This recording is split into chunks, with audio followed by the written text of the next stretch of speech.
Ladies and gentlemen, are you ready?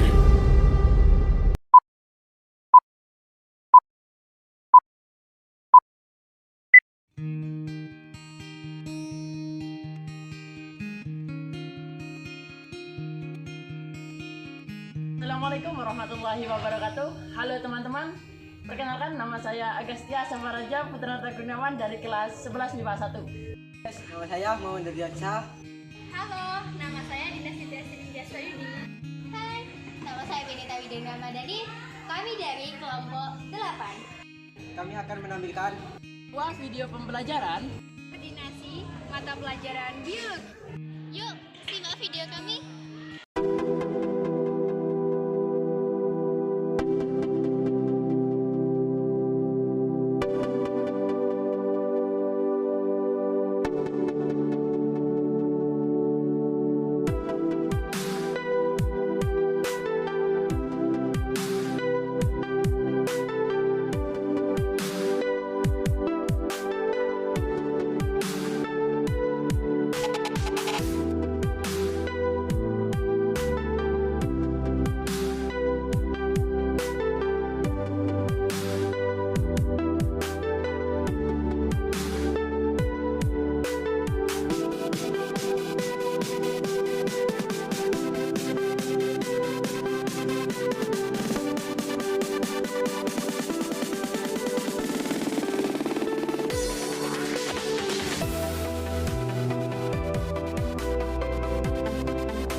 Apa itu stroke? Stroke adalah kondisi ketika pasokan darah ke otak terganggu karena satu, penyumbatan atau disebut dengan stroke iskemik, dan kedua, pecahnya pembuluh darah atau stroke hemoragik. Normalnya, otak mendapatkan pasokan nutrisi dan oksigen dari darah. Apabila terjadi penyumbatan di pembuluh darah di otak, maka otak akan kekurangan nutrisi dan jaringan-jaringan akan mati. Apabila penderita mengalami tekanan darah yang terlalu tinggi akan menyebabkan pecahnya pembuluh darah. Kedua hal tersebut yang menyebabkan stroke. Faktor-faktor penderita terjangkit penyakit stroke. Yang pertama, makan makanan yang berminyak dan minum minuman beralkohol. Yang kedua, orang dengan riwayat penyakit kardiovaskuler seperti jantung koroner, hipertensi, diabetes, dan kolesterol yang tinggi. Yang ketiga, ada orang dengan riwayat stroke dalam keluarga. Yang keempat, kebiasaan penderita yaitu merokok. Gejala-gejala yang biasa dialami oleh penderita stroke. Yang pertama, lemasnya otot-otot wajah yang membuat satu sisi wajah menurun. Yang kedua, kesulitan mengangkat kedua lengan akibat mati rasa atau lemas. Yang ketiga, kesulitan berbicara dan mengenal wajah. Dan keempat, biasanya penderita stroke mengalami kesemutan secara tiba-tiba. Pencegahan agar tidak mudah terjangkit stroke. Yang pertama, rutin olahraga. Yang kedua, makanan-makanan bergizi. Yang ketiga, hindari merokok. Yang keempat, selalu berpikiran positif. Yang keempat, tidur minimal 6-8 jam. Yang terakhir, selalu cek kesehatan ke dokter.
Penyakit autoimun adalah kondisi ketika sistem kekebalan tubuh seseorang menyerang tubuh sendiri.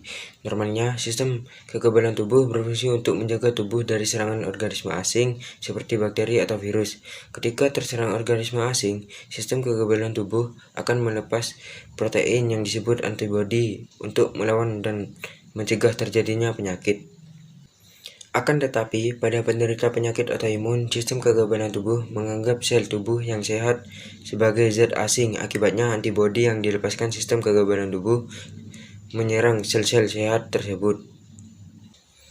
Penyebab penyakit autoimun belum diketahui secara pasti, namun ada beberapa faktor yang diduga dapat meningkatkan risiko seseorang terkena penyakit autoimun, yaitu 1. Memiliki riwayat penyakit autoimun dalam keluarga. 2. Menderita infeksi bakteri atau virus, misalnya infeksi virus Epstein-Barr.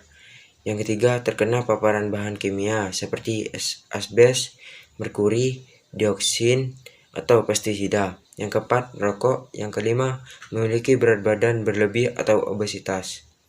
Gejala penyakit autoimun. Beberapa jenis penyakit autoimun memiliki gejala awal yang sama, seperti sering merasa lemas, otot pegal atau nyeri sendi, ruam kulit, demam yang hilang timbul, bengkak di sendi atau wajah, rambut rontok, sulit konsentrasi, kesemutan di tangan atau kaki. Meski menimbulkan beberapa gejala awal yang sama, masing-masing penyakit autoimun tetap memiliki gejala spesifik seperti diabetes tipe 1 yang gejalanya berupa sering haus, lemas, dan berat badan menurun drastis.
Halo semua, saya Benita Widya-Ramadhani.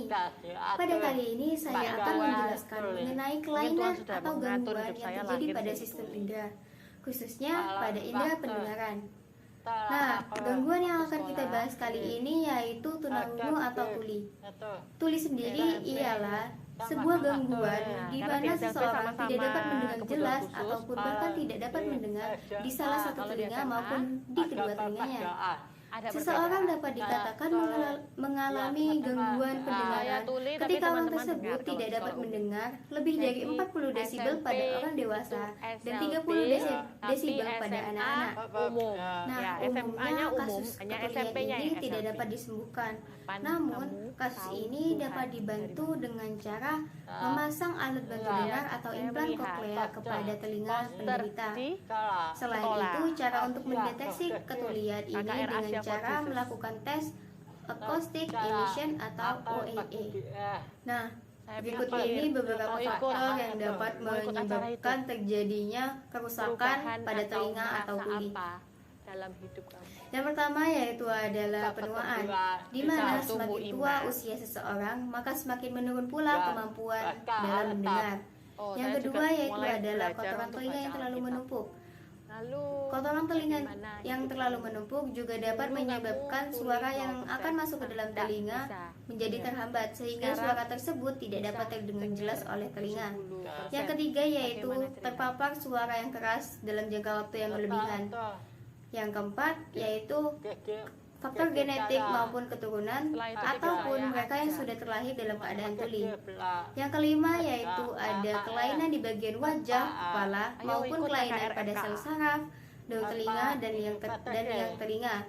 Yang keenam yaitu mengkonsumsi obat-obatan secara sembarangan dan juga berbahaya.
teman-teman, di sini saya akan membahas tentang dampak buruk dari nabza. Di sebelah layar saya sudah memberikan contoh dari dampak buruk nabza yang akan mengalami sakau. Sakau sendiri adalah gejala tubuh akibat dari berhentinya pemakaian obat secara mendadak atau menurunnya dosis pemakaian obat secara drastis. Para pengguna akan mengalami gejala yang berbeda-beda tergantung pemakaian dan jenis obat-obatan yang digunakannya. Efek sakau ini sendiri akan berlangsung selama 6-24 jam. Setelah 1 hari, efek tersebut akan memuncak dengan ciri-ciri mata sayu, kulit pucat, jalan tidak stabil, pakaian berantakan, kepala pusing, dan lain-lainnya.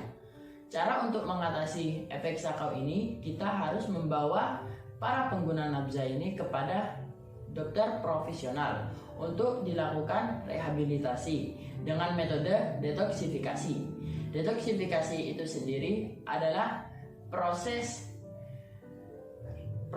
menghilangkan zat atau obat yang berada di dalam tubuh para pengguna.